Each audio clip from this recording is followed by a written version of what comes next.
as we continue talking about the budget mid-year review that's going to be the talk of Parliament this afternoon. The Finance Minister is going to present this afternoon at just about 1:30 when Parliament resumes. And to discuss this again, because it's happening this afternoon, we need to know where we're at, where we're going, and what do we expect from the budget, especially now when so many people are worried about the economic situation that Trinidad and Tobago tends to find itself in. And to discuss it in some more detail and to get more of, I think, the youth type rootsy perspective from all of this is Amilcar Sanatan, who is the UE Socialist Student Conference. So good morning to you. Welcome. Good morning. Glad Thanks to for being have here. you with. And the rootsy, the youth, the young people, what they're thinking. What's your view so far on what's been happening in Trinidad and Tobago with respect to the budget and things that have been implemented? Okay, well, a number of things are happening in the economy that affect young people in particular ways. One of the first things is how it is that we plan our economy. The Bookers Lit Festival recently had a forum on oil without a conscience, right, on a book and being discussed as a platform around the energy crisis that's happening in the world right now. But the challenge for any activist or person seriously thinking about development in Trinidad would have to think about life where oil is not the major driver in the economy. And we pegged it on $48. For a while it was dipping around 45, but it has moved up to 49. So things are pretty okay. But the cross-finger approach to development is not useful.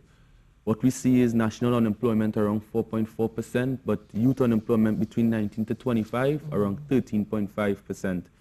And that's why when we look at the demographic data, we see how young people are adversely affected by the economic crisis and, I would argue, the austerity policies of this government.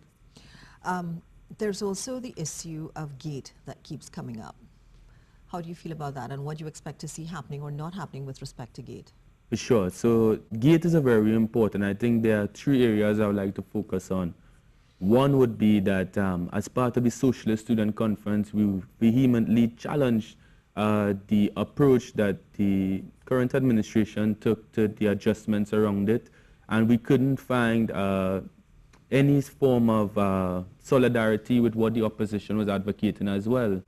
Whereas GATE is an issue of higher education. We see it as part of a continuum of lower, middle, which is primary and secondary school, and tertiary school is what university education can offer.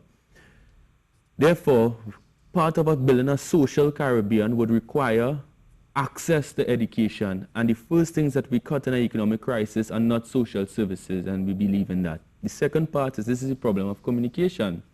We are in May, the academic year will be closing at the end of this month, and the adjustments to GATE are projected to take place for September this year. But the communication has broken down, and the town hall forums would have been a beautiful opportunity for the Prime Minister to speak to these issues.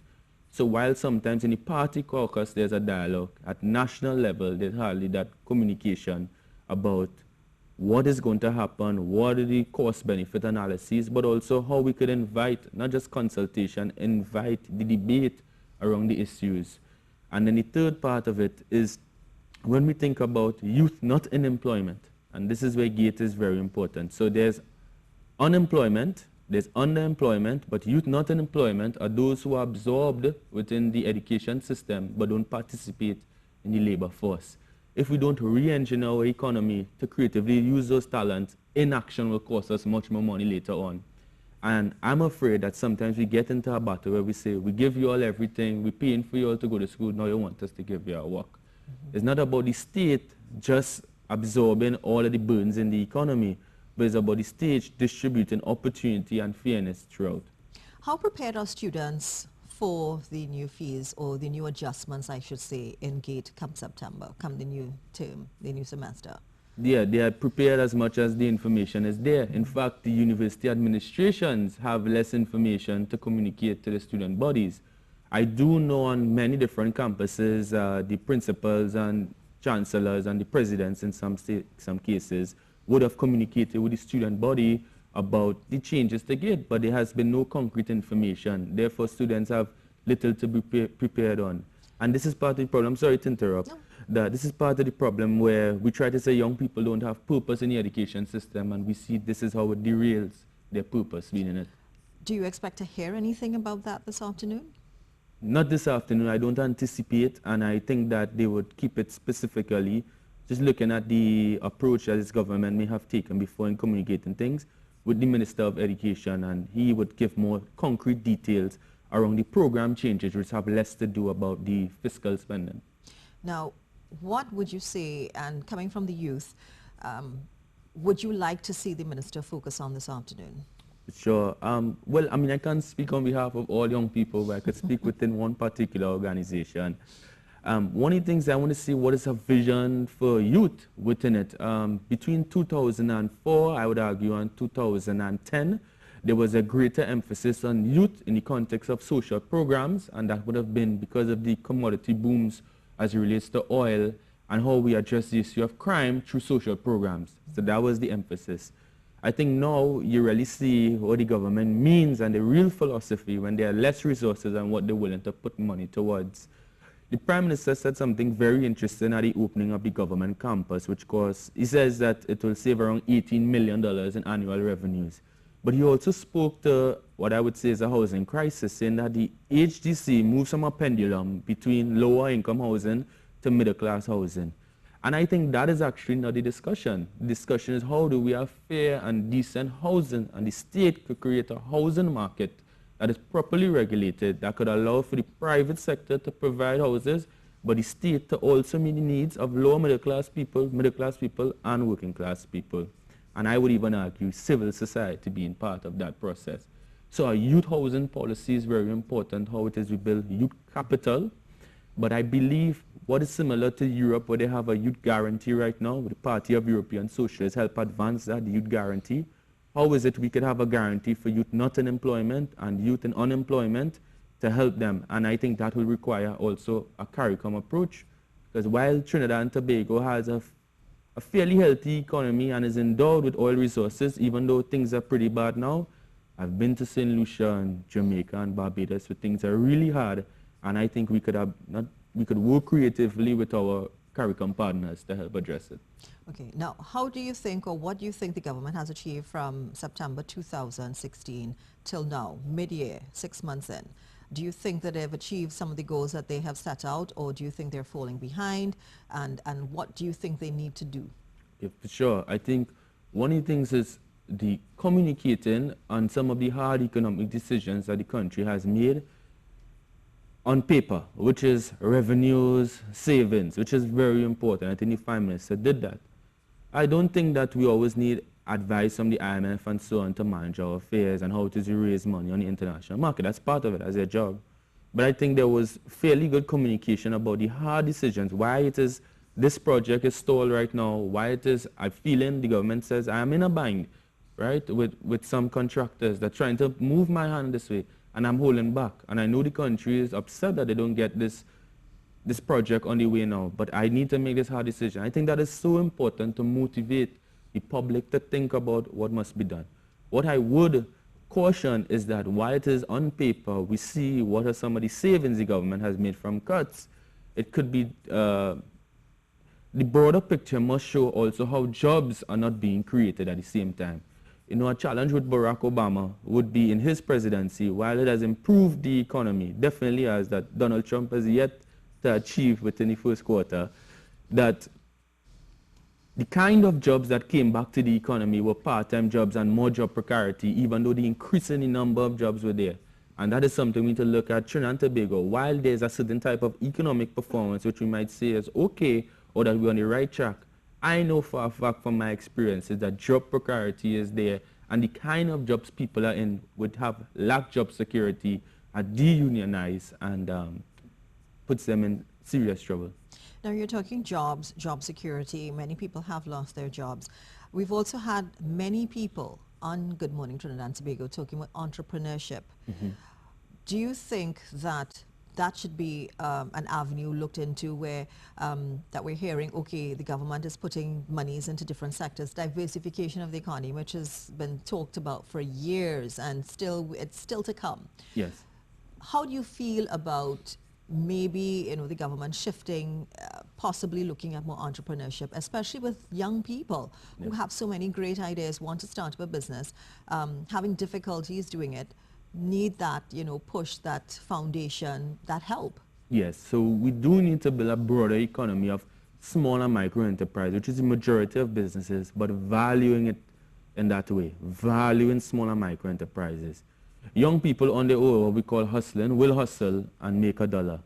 What I think the government can do is not just give money to entrepreneurship, but to absorb some of the long-term risk that inhibit persons from being involved in entrepreneurship. So let's take, for example, an amazing youth organization in Trinidad and Tobago now is the 2 Cents Movement.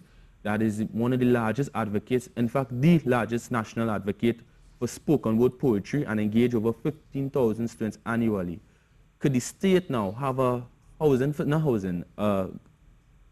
NGO facility that absorbs the overhead costs for 2 years if they meet certain criteria to participate before they could look for another location and do the kind of work that they're doing? Not that 2 Cents is interested in overheads, but business has a certain number of costs. So if young people, the first thing they own is a car and not a piece of land, then they have less assets that they could take the kind of business risks. And that is the kind of conversation the state could be involved in. So I don't see the state just growing businesses, but they need to create the conditions upon which business grows, which is a broader conversation than just venture capital or money inside of the state. But how do they do that when money is tight, as they say? Money is tight. I think it's an investment in the long term. You see, the money is tight for some people. We talk about the state retreat from society, but it's actually a selective retreat. I see that oil kings, less queens, but kings walk through this country with the same status and value and the same type of capital investment that would happen ordinarily. I see persons in the contracting industry, smaller contractors feel the pain, but certain projects go off with the same companies who benefited, right? That allegations are wrong. And that is why I'm very cautious when we get into a language that says the state can't afford it, but I see what they could commit to and afford, and therefore we need to challenge them to invest much more in the social sector. And I see entrepreneurship as a means of self-empowerment and not just business. Now, there's also been some talk about investing in agriculture. That's one of the main things in diversifying the economy. Arts and entertainment was also another aspect that came up. What's your view on that? For sure. Well, I must admit that every administration has invested in agriculture in a fairly meaningful way. No minister of agriculture have no work, right, as you would say it, right? They would speak to all the things that they do, but the question is, it's about changing consumer taste and how does the state prioritize the local food, right? And that is a broader challenge. I don't think the government alone is responsible for doing, but they must initiate a conversation around it about changing consumer taste and putting in policies that favor and make the choice to go to local industries. As related to the creative arts, what we really need in Trinidad and Tobago is not another arts sector, another arts group, but a Trinidad and Tobago Arts Council that could have a publishing policy that promotes publications, that could have a fair distribution of resources for persons who apply to it. And that is what I think really changes. And I hope that this art council is not limited to Port of Spain, art community, but in a national community where it is we could look at for every tax dollar you spend, what is the contribution that goes into the creative arts? And that would also relate to public art. So how does public displays, graffiti, festivals constitute art in a society? Let us measure it, and then we would address the cultural inequalities where it is not everyone participates in the spheres of culture, which helps us understand each other much more and have social harmony, which is much better than economic performance. Sport is another aspect that was brought up, For diversifying into sport. Well, big up Brian Lara, right? Gay Stadium. Sport is an important sphere. On the point of sport, I would make, I don't want to speak to a critique of what sport does and doesn't do on the investment, because I actually don't know as much on that. What I caution, however, is the association with youth and sports. With the change from the Ministry of Youth, Gender and Child Development to the Ministry of Youth and Sport again, which it has historically been, if you go on the website now for the Ministry of Youth, its emphasis has been on the commitment and development of sport, I think at the expense of youth. The Association of Sport and Youth also promotes sometimes hyper-masculine definitions of what a youth is, creates a language of role models which comes from a narrow set, and therefore I challenge any government in Trinidad and Tobago, but also the Caribbean, where this is a feature, that youth not always be associated with sports. and of course the commitment to sport groups which can help in youth development. So I think we have to do both, but treat sport as a part of youth development as well, but the association with sports and youth in a long-term way has severe challenges and losses. And one final question, Amilcar. Do you see anything similar with respect to what's happening in Venezuela now and what could possibly happen in Trinidad and Tobago? Yeah, well, Venezuela is an exclamation mark to the situation in Trinidad and Tobago economically, but Venezuela political climate is very different in terms of international pressures that bear on the government and an acrimonious situation in the National Assembly, but also street violence.